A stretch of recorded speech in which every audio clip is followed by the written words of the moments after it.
The shy waitress almost dropped the tray when she noticed the elderly woman at the table trying to speak with her hands, her fingers moving slowly in the air while the people around the table looked confused and impatient, and in that quiet moment the young waitress felt a familiar pain in her chest because she had seen that kind of loneliness before, the kind that happens when someone is speaking but nobody understands them. The restaurant was elegant and bright, the kind of place where rich people spoke loudly about business deals and expensive wine, where every plate looked perfect and every movement from the staff had to be precise. The young waitress, Emma, had been working there for only 3 months, and every single day she reminded herself to stay invisible, stay quiet, and never cause trouble, because this job was the only thing keeping her small apartment and her younger brother's school fees paid. Emma was known by the other staff as the shy one, the girl who rarely spoke, the one who kept her eyes lowered and simply did her work without asking for attention. But what nobody in that restaurant knew was that Emma had grown up with a deaf father, and for most of her childhood the language of hands had been the language of love in her home. That evening the restaurant was unusually tense because one of the most powerful men in the city was sitting near the center of the hall, a billionaire named Alexander Hayes, a man whose companies owned half the skyline and whose reputation for cold decisions was known by everyone who worked in business. Alexander Hayes was sitting straight in his chair in a dark tailored suit, his expression calm but distant, his attention moving between the phone in his hand and the elderly woman sitting beside him. That woman was his mother, Margaret Hayes, a quiet lady with soft white hair and gentle eyes that seemed to search for kindness in every face around her. The problem was that Margaret Hayes had been deaf for most of her life, and even though she tried to communicate with small gestures and handwritten notes, many people simply did not have the patience to understand her. The manager of the restaurant knew how important this table was, and he had warned every employee to be extremely careful, no mistakes, no delays, no awkward moments. But as Emma approached the table with a tray of glasses she noticed something uncomfortable happening. Margaret Hayes was trying to ask the waiter something using sign language, her hands moving carefully, her expression hopeful, but the waiter standing in front of her looked completely lost. He forced a polite smile but clearly had no idea what she was saying. Alexander Hayes watched this with a tight expression, and one of the businessmen sitting with him sighed impatiently. "This is taking too long," the man muttered. The waiter tried to ask again but Margaret's hands moved faster now, her face showing confusion and embarrassment, because she could see that nobody understood her. Emma stood a few steps away and felt her heart beat faster. She recognized the signs immediately. They were simple questions about the menu, small polite requests that any person deserved to have answered.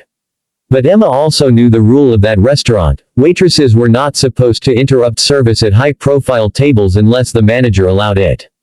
She hesitated for a moment, sadness pressing gently on her chest, because she saw the same helpless look in Margaret's eyes that she had seen many times in her father when strangers pretended to understand him but really did not.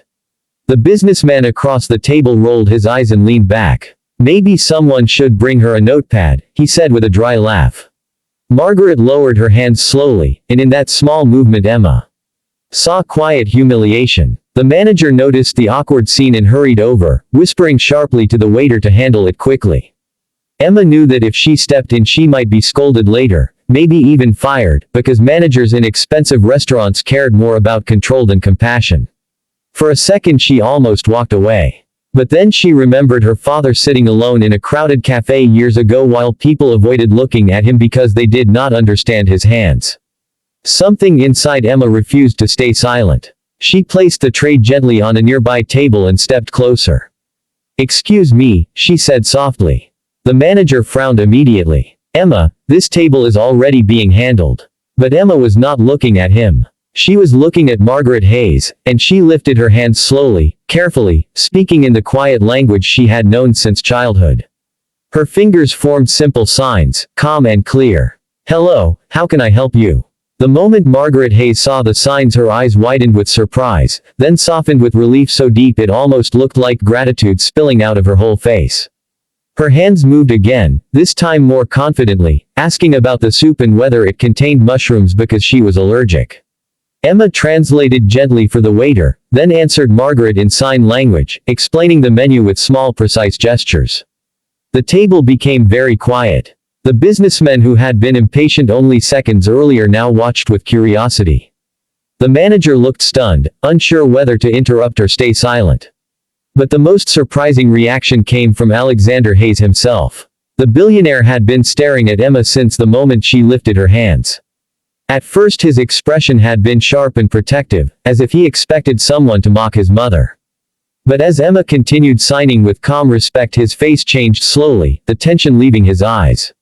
Margaret Hayes smiled warmly and touched Emma's hand in thanks, something she rarely did with strangers. Emma finished translating the order and stepped back politely, lowering her hands again. "Your soup will be ready soon," she said softly.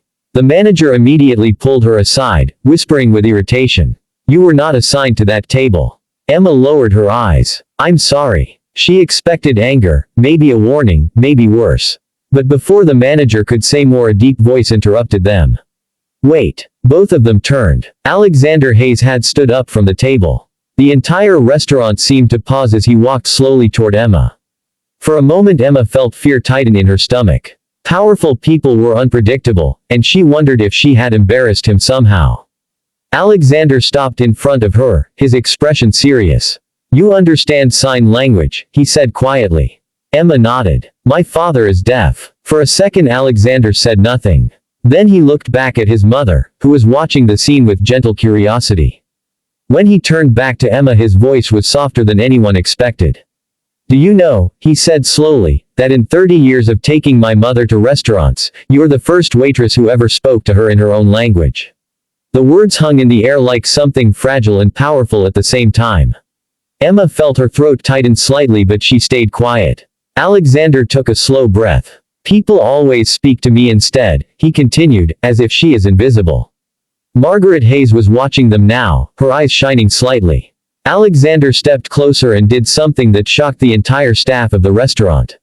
He took Emma's hand gently and signed a simple phrase he had learned long ago but rarely used. "Thank you." Emma's eyes filled with sudden tears because she recognized the effort in that imperfect but sincere gesture. The manager stood frozen. The businessmen at the table were completely silent. Margaret Hayes wiped a small tear from the corner of her eye and began signing quickly again.